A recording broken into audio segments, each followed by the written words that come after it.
Oke, baik. Mungkin monggo Bu Supri bisa saged disampaikan mungkin bagaimana sih secara peran akademisi itu sendiri dalam memenuhi kesehatan di pesantren dan tujuannya mungkin di dalam bingkai Tridharma perguruan tinggi nggih Bu Supri ya. Monggo Bu Supri, waktunya 20 menit Baik, saya persilahkan.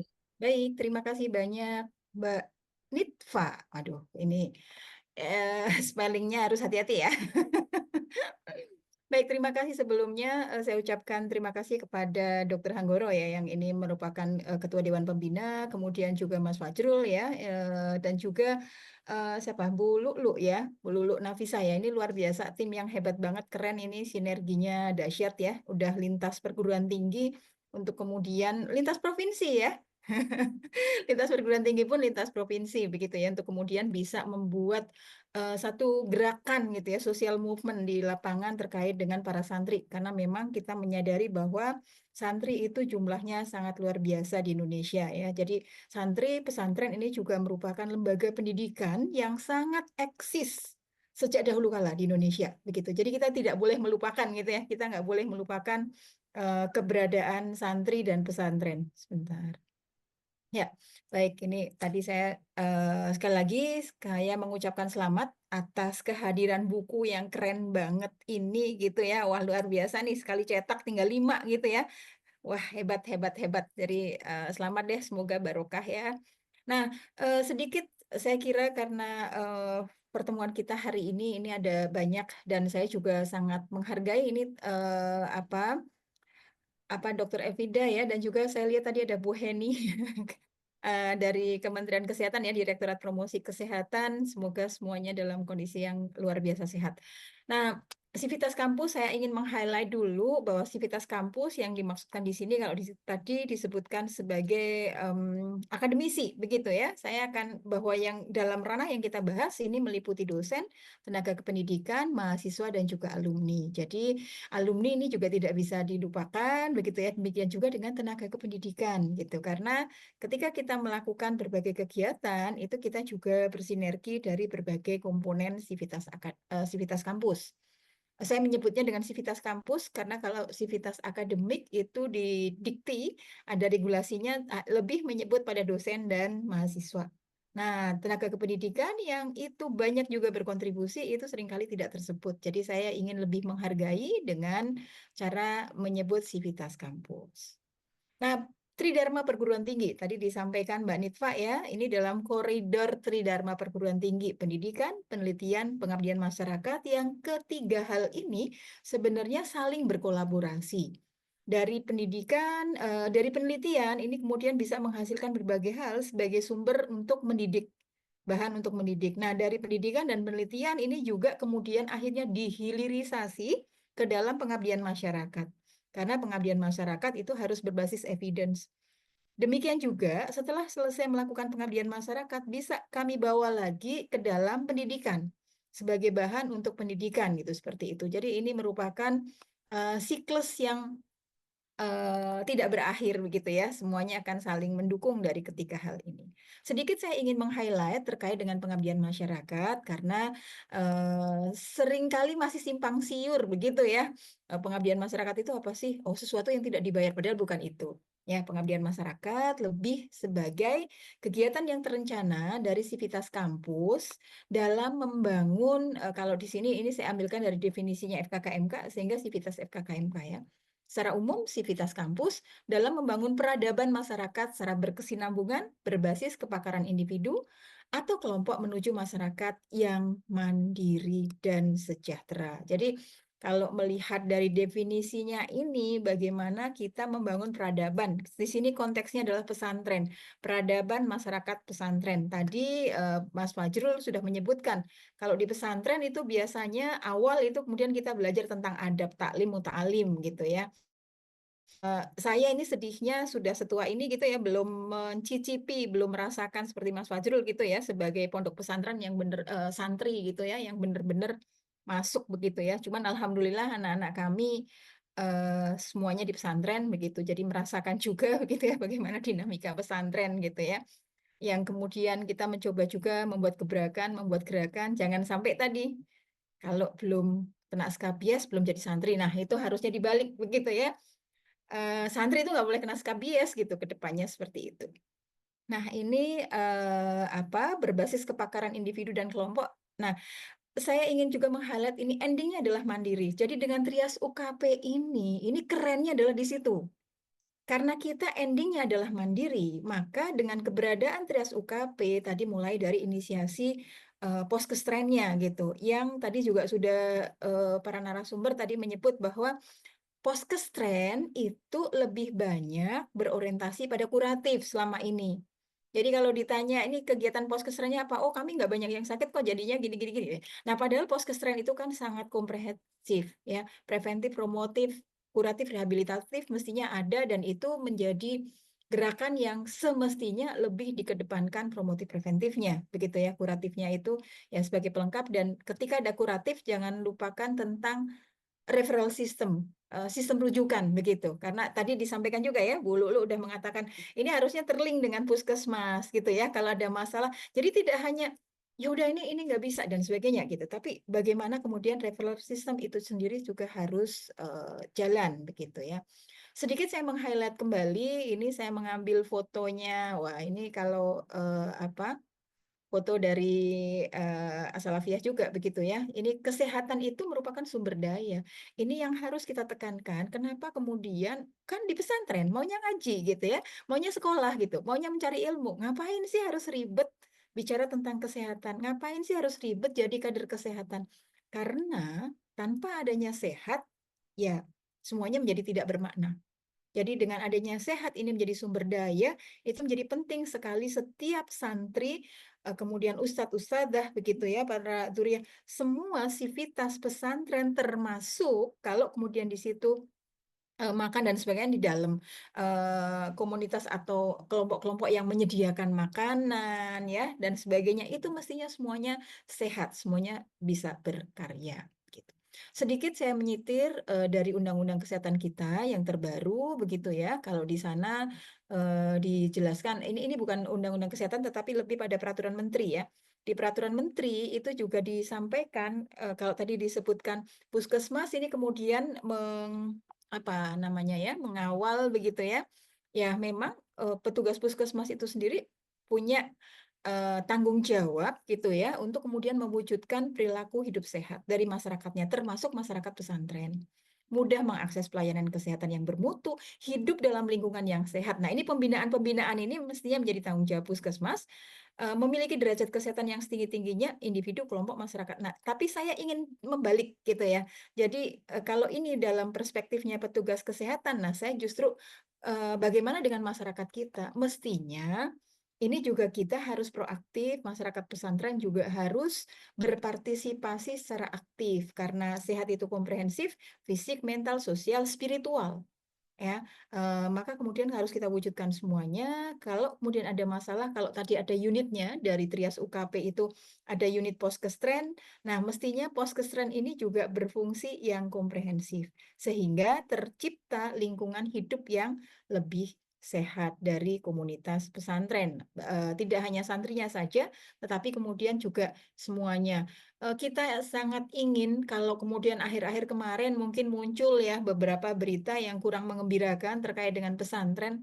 Tentu kita semuanya juga prihatin begitu, tapi bagaimana justru dari sini itu kita akan bergerak semuanya. Tidak hanya kesehatan fisik, tapi juga mental, sosial, spiritual. Itu semuanya menjadi concern dari pesantren sehingga tidak terjadi lagi. Kalau tadi mungkin sempat disebut ya bullying gitu-gitu ya misalnya. Nah kadang-kadang ketika ditanya nggak paham kalau itu adalah termasuk bullying yang tidak boleh dilakukan misalnya. Oh sebenarnya ini bukan bullying, ini adalah, nah seperti itu. Jadi memang ini semuanya perlu kita bangun gitu ya, perilaku hidup sehat, baik itu terkait dengan aktivitas fisik, terkait dengan pola makan. Pola makan ini meskipun disediakan banyak yang disediakan dari pesantren, berarti penyedia menunya ini juga harus paham betul gitu. Nah, ini juga termasuk bagian dari yang komprehensif mestinya masuk di dalam Trias UKP tadi gitu ya. Kader gitu ya, kader kader pesantren ini juga bagaimana ketika misalnya teman-temannya ada makanan sih gitu ya. Kami pernah mengakses gitu ya. Sebenarnya ada menu cuman terus nggak tertarik, akhirnya pada jajan keluar. Nah, ini kan artinya para kader ini di-challenge untuk kemudian mensyiarkan, membudayakan, mengajak teman-temannya untuk kemudian, tapi itu penting loh, makan sayur itu penting, kita perlu gini-gini dan sebagainya. Kemudian aktivitas sosial ya, ini juga penting, tadi disampaikan kegiatannya seabrek gitu ya, karena ada tuntutan-tuntutan, ada sekolah, ada mungkin menghafal, kalau di Al-Salafiyah ada yang kitab, ada yang tahfidz dan sebagainya begitu. Bagaimana kemudian menjaga, time management misalnya gitu ya, kemudian tetap tidak asosial, tapi kemudian setinggi apapun target, ya kita tetap menjadi makhluk sosial begitu. Kemudian juga tentang pola tidur itu kan bagaimana kita kemudian bisa berkualitas ya. Kalau masalah handphone mungkin karena kalau di As-Salafiyah ini kan tidak dibolehkan membawa handphone ya, kecuali yang para alumni begitu. Tapi di pondok pesantren lain saya juga tidak paham, mostly tidak boleh, tapi misalkan ada ini juga menjadi perhatian khusus. Nah, sedikit terkait dengan perilaku tadi, perilaku sehat memang ini challenging sekali. Karena dengan era sekarang, apalagi setelah pandemi itu luar biasa, terjadi perubahan gaya hidup yang sangat sangat sangat berbeda. Dengan meningkatnya fasilitas, itu kemudian yang dulu mesti harus nyepeda, harus bergerak dan sebagainya. Nah, sekarang semakin minim. Nah, ini tetap di pesantren, ini juga bagaimana kita menggerakkan gitu ya, agar bersemangat, enggak mager begitu ya, sehingga memang semuanya tetap sehat. Iya, disclaimer beberapa slide ini saya ambil dari slide yang lain seperti sebelumnya dari Prof. Denny, ini, slide-nya Prof. Harikos dan nanti juga mungkin ada slide-nya Mas Fajrul ya, saya ambil di sini. Nah, terus bagaimana mengubahnya? Karena saya juga di promosi kesehatan, kami banyak berkutat dengan perubahan perilaku. Sebenarnya perilaku itu terbentuk dari tahu, mau, dan mampu. Nah, kadang-kadang di Poskestren yang sudah tidak hanya kuratif itu pun yang maju hanyalah penyuluhan. Jadi intervensinya sebatas pada penyuluhan, padahal mestinya tidak. Karena penyuluhan itu lebih mengupgrade atau meningkatkan aspek pengetahuan saja. Sementara peningkatan pengetahuan itu tidak akan pernah cukup untuk mengubah perilaku. Ya, ini yang perlu menjadi concern, bagaimana kemudian kita juga harus concern pada aspek kemauan dan juga kemampuan. Kalau memang nggak mampu, mungkin kita perlu rekayasa lingkungan. Oke, ini dibuat sebagai sistem. Kalau kemudian sebelum melakukan ini kita begini dulu dan sebagainya begitu. Jadi misalnya olahraga gitu ya, itu menjadi sesuatu hal yang wajib dilakukan oleh semua sivitas santri begitu ya, seperti itu. Nah, bicara tentang hal tersebut sebenarnya kita tidak jauh-jauh dari tanggung jawab sosial. Tadi disebutkan saya diminta tentang peran akademisi. Peran akademisi ini tanggung jawab sosial kita, karena kita sebagai komunitas akademisi, kita punya tanggung jawab untuk meningkatkan kapasitas, melibatkan masyarakat yang lebih luas dalam mencapai kualitas hidup yang lebih baik. Itu dari aspek institusi. Bagaimana dengan sivitasnya, dosen, tendik, mahasiswa, dan alumni? Tentu kita semua harus memiliki kepedulian. Kepedulian terhadap masalah-masalah yang ada di sekitarnya dan ikut bertanggung jawab menyelesaikan masalah tersebut. Kalau disebut di sekitarnya, bukan hanya secara geografis. Misalnya kami dari UGM, bukan hanya masyarakat Sendowo, bukan hanya masyarakat Blimbing Sari, Sagan begitu. Tapi bagaimana seperti yang dicontohkan oleh Dr. Hengki, Mas Fajrul, dan tim ya di KSS ini, As-Salafiyah dengan UGM ya sama-sama masih di Sleman, tapi kan secara geografis ya masih bergerak agak ke barat begitu. Artinya memang yang terkait dengan kita itu menjadi tanggung jawab kita begitu. Jadi termasuk tempat tinggal dan sebagainya begitu. Nah, ini beberapa hal yang dapat kita lakukan. Tadi sudah disinggung juga terkait dengan literasi itu penting. Betul, saya sangat setuju sekali dengan Bu Lulu ya. Tadi mengatakan ini pertama nih literasi. Jadi penting sekali membangun, meningkatkan literasi masyarakat, literasi kesehatan masyarakat pesantren. Kemudian juga mendorong terbentuknya kebijakan yang mendukung lingkungan sehat. Misalnya tadi, kebijakan apa?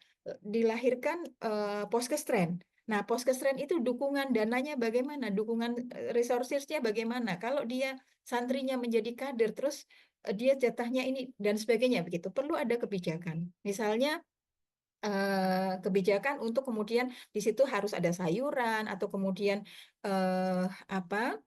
Tidak boleh bullying gitu-gitu ya. Nah, itu berbagai kebijakan yang mendukung untuk hidup sehat. Kemudian juga perlu ada pemberdayaan masyarakat pesantren dan tentu ini juga sangat diperlukan untuk membentuk dan menguatkan leader untuk perubahan sosial ya. Role model sehat. Kalau tadi ada kadernya, kan trias yang kedua ya. Jadi trias yang pertama pembentukan pesantren, yang kedua itu pembentukan kader sehatnya. Nah, dia harus benar-benar jadi role model sehat. Nah, termasuk tidak cukup hanya pada kader, tapi kemudian para pemimpin pondok pesantren itu pun juga harus menunjukkan perannya sebagai role model ya, selain role model di bidang akhlak begitu ya, dan lain-lain yang terkait dengan agama begitu, tapi juga role model terkait dengan kesehatan. Ini kalau bicara tentang literasi kesehatan, maka sebenarnya bukan hanya kemampuan kita, baik individu atau kelompok, dalam mengetahui, tetapi kemampuan di dalam mengakses informasi kesehatan yang kredibel, memahami, menganalisis, dan endingnya adalah mengambil keputusan hidup yang lebih sehat. Misalnya, ada waktu. Jadi mau buat apa ya? Mungkin ngobrol dengan teman begitu ya agar tidak asosial ya bagus juga. Tapi sudah menyempatkan aktivitas fisik belum? Dalam sehari ini atau dalam seminggu ini sudah 150 menit atau belum gitu ya. Memilih makanan yang sehat atau kemudian meskipun ada sayur, enggak, aku nggak suka sayur misalnya gitu-gitu. Nah, ini hal-hal yang memang itu adalah choice, itu adalah pilihan dan mestinya dengan literasi kesehatan yang bagus, ini setiap sivitas pesantren itu akan menjadi lebih baik gitu ya, seperti itu. Sedikit terkait dengan peran poskestren, saya sangat berharap bahwa karena pencegahan itu jauh lebih efektif dan juga lebih hemat, maka menekankan sekali lagi tadi juga sudah di-highlight oleh Bu Lulu bahwa banyak yang fokusnya di kuratif gitu ya. Tapi sebenarnya pencegahan itu bisa dilakukan di 5 level ini. Jadi dimanapun kita bisa melakukan pencegahan dan semakin kuat promotifnya, promosi kesehatannya, maka akan bisa lebih hemat, akan bisa lebih efisien dan tidak harus sampai kalau tadi skabias gitu ya, nggak harus sampai skabias. Tiap tahun begitu ada santri baru, ada sosialisasi dulu. Tidak harus mengalami skabias untuk jadi santri gitu ya. Justru santri yang hebat ketika selama menjadi santri di pesantren itu tidak mengalami skabies misalnya gitu, sudah dikenalkan seperti itu. Demikian juga misalnya dengan kesehatan mental, hal-hal yang lain begitu ya. Oh iya, selama menjadi santri di situ ya, karena menurut saya menjadi santri itu sepanjang hayat ya, meskipun sudah tidak di pondok pesantrennya ya, tetap masih rasanya menjadi santri ya. Baik, nah bagaimana caranya? Pertama, itu melakukan need assessment atau kajian kebutuhan. Di dalam buku tadi disebutkan memang kalau dalam terminologi UKM ya, tadi ada pertanyaan ini UKP atau UKM gitu. UKP ini, trias UKP ini usaha kesehatan pesantren atau usaha kesehatan personal begitu ya, karena kalau personal di dalam building gitu ya, di dalam gedung gitu. Tapi apapun istilahnya di masyarakat kita dalam terminologi kesehatan kita sering mengenal SMD, MMD. Survei mawas diri, kemudian musyawarah gitu ya, hasil dari SMD itu. Nah, saya menyebutnya yang lebih general lagi menjadi need assessment atau kajian kebutuhan. Akhirnya menetapkan prioritas. Karena Mohon maaf, Bu masalahnya Supri. mungkin, ya, Waktunya jadi tersisa 2 tinggal, menit nih, Bu Supri. ya, Siap, monggo. Jadi ini adalah mengkaji dulu prioritasnya apa.